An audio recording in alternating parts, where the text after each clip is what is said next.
I'm Jess Krasinski-Gordon.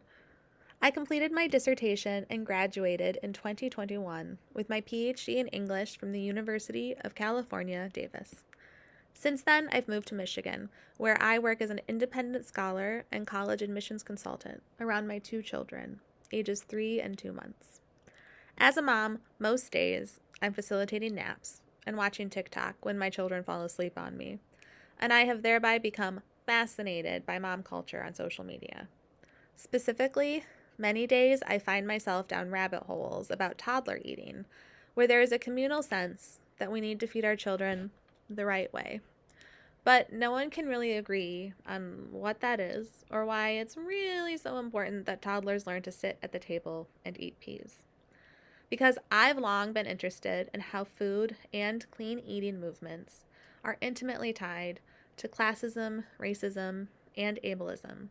What I see when I watch food TikTok and what I read into all of these arguments about breast milk versus formula, pretzels versus Cheerios, sugar versus corn syrup, and so much more is a continuation of these ongoing, not very new at all questions, such as what constitutes bodily purity, how can we cultivate it, and why do we strive to do so?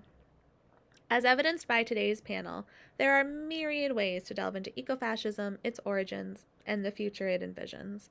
Today, and in general, I focus on everyday ecofascism and the ways in which we participate in ecofascist narratives, accidentally and likely more often than we realize. My specialty is 19th century transatlantic dystopian fiction that imagines other worlds to worry these same questions, namely, why is population management, in one form or another, so often justified by environmental concerns? And how is food tied into that discussion and justification? In what remains of my time today, I'd like to give you a glimpse into one of these very odd 19th century novels, one that very clearly points to the role food has long played in purity movements.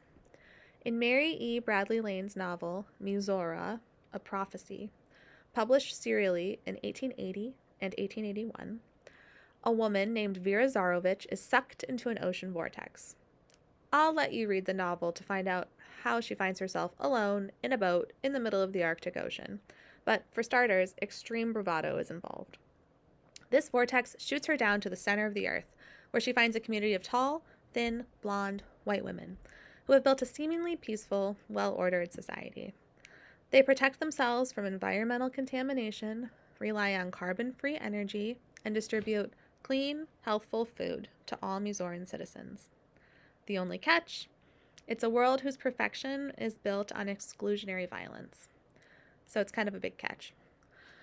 Mizora's history is a tale of social Darwinism and eugenics, in which everyone who is not an ideal Aryan woman has been rooted out. In her quest to discover where the Mizorans have hidden the men, for this is Vera's main concern in much of the novel, Vera learns of the society's systematic and long-standing use of targeted murder in the name of science. After many months of sleuthing, Vera finally asks the preceptress, an elder and keeper of knowledge, about Mizora's past. She is led into a secret gallery housing old portraits of bygone generations. Here, Vera sees portraits of men and finally discovers their fate. In order to forever end war and give women equal rights, quote, a prominent scientist proposed to let the race of men die out, end quote. So the women seized power, discovered how to reproduce without men through a process akin to using a sourdough starter, and let the men die out. And men are not the only eradicated humans Vera sees in this gallery. These portraits, too, portray people with dark hair, dark eyes, and a wide variety of non-white complexions. She learns that the Mizorans eliminated them as well to create their utopia. The preceptress matter-of-factly says to Vera of this choice, quote, the highest excellence of moral and mental character is alone attainable by a fair race. The elements of evil belong to the dark race, end quote. The Mizoran women also outlawed, quote, the perpetuity of diseased offspring, end quote. They decided that, quote, crime in its grossest form is an eradicable hereditary taint, and the only remedy was annihilation, end quote. Vera realizes the Mizoran women, under the guise of peacekeeping, killed nearly everyone. The preceptress relays this history without remorse, and Vera honestly receives it without much worry.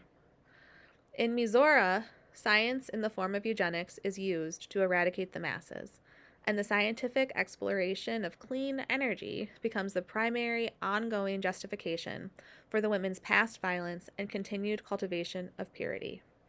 They enact a sort of energy eugenics.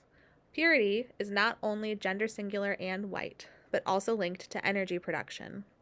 Having chosen from the masses a population supposedly of the highest moral fiber and intellectual capability, the Mizorans turned their attention to environmentally responsible resource management and clean, i.e., non polluted and non polluting, eating to sustain the world for the chosen who remain. Laying rights of a land where hydrogen, not coal, provides energy. Crops are not grown in the ground and animals aren't raised for milk or meat. Mizorans eat fruits and vegetables grown in pristine greenhouses with purified water piped into the center of the earth from the ocean. Their bread is made from limestone so that they won't be tainted even by grains, and they have perfectly efficient kitchens. Meat and dairy products are created by scientists, so citizens won't be sullied with deleterious earthy matter, and their production processes won't squander Mizora's natural resources. As if predicting a current argument against industrial-scale animal agriculture, they tell Vera that her own nation's habit of raising livestock wastes both land and food that could be put to better use. Quote, fully 4/5 of the food that you raise on your farms is required to feed your domestic animals, end quote, Lane writes. The Mizoran diet is not, however, a product of their commitment to animal rights. Mizoran women display no fondness for non-human critters. Vera also learns that the animals were pulled from the world once their products could be imitated. Due to an abundance of clean food for every citizen, the Mizorans live extraordinarily long lives, experience no disease, and make advanced scientific discoveries daily. Each human life is of extreme value, but only if those lives check the necessary eugenic boxes.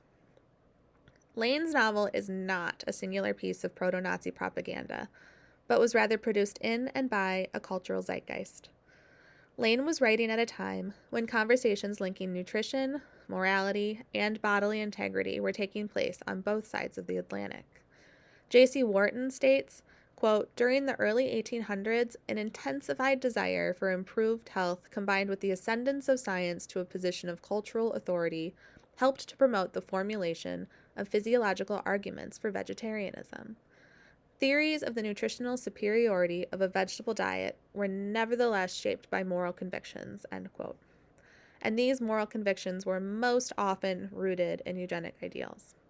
For example, Sylvester Graham of the Graham Cracker, quote, took a vegetable diet as its cardinal principle, end quote, and endeavored to link practicing vegetarianism to a purity of spirit and intention. In the 1890s, John Harvey Kellogg of Kellogg's Corn Flakes took up a similar line of thinking. Kellogg, a doctor and notable eugenicist who believed in racial segregation, ran the Battle Creek Sanitarium right here in Michigan. There, he advocated for exercise and fed the patients very particular diets of grains and greens. He firmly believed proper nutrition could cure disease of the mind and body, including undesirable traits like those explored by Lane in her novel. These examples only scratch the surface of the history of food's role in purity movements. Lane was by no means creating these ideas in a vacuum. Today, there continue to be very real worries about the food we put in our bodies and the effects of our diets on the more than human communities that we inhabit. It is no secret that industrial animal agriculture has produced a slew of environmental problems, from emissions that exacerbate climate change to pollutants in our soil and water that endanger the health of human bodies and animal bodies. And I could do another entire presentation on the politics of clean water and racism. So the question becomes, what do we do with this information? How do we investigate these forms of everyday ecofascism and energy eugenics? I'll leave it there for us to think about together. Thank you for your time.